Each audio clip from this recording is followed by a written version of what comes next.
what can be the differences between the between the money, between the banking system and the Federal Reserve System. That's what we are learn today. Okay, first we have the money. Money is what we use to buy and to buy, right? So money has certain value by its own, and it has to retain, it has to keep that value.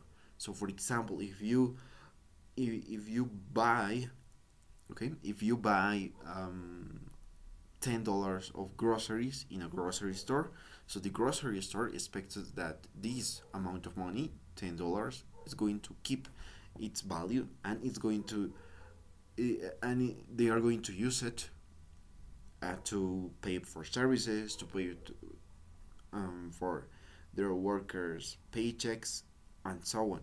So that's the primary feature of money. It has to retain its value.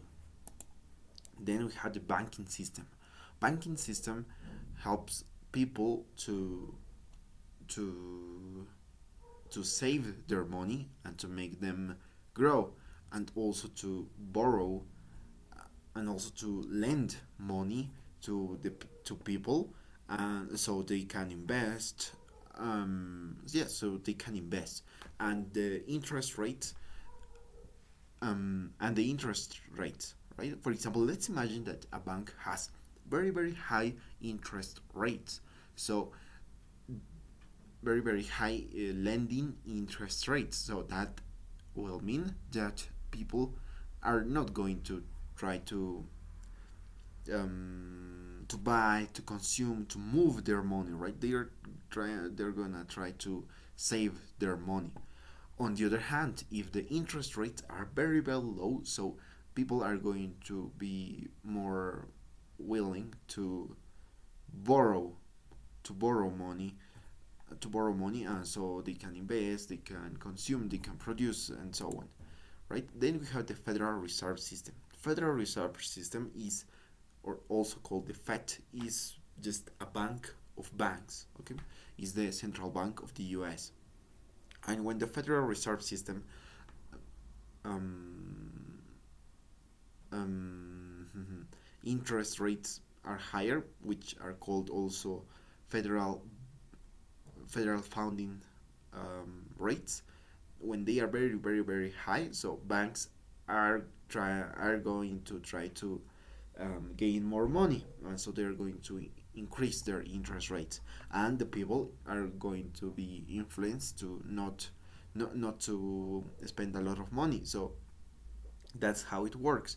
Let's imagine a context of very high inflation rates. So that means that the economy is growing a lot, and the general increase of the goods prices.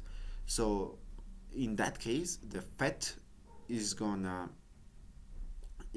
try to increase their interest rates, and so the banks are going to do the same, and people are going to be less influenced to move their money. So in that way, the inflation is going to slow down. On the other hand, if inflation is very low, we go into deflation.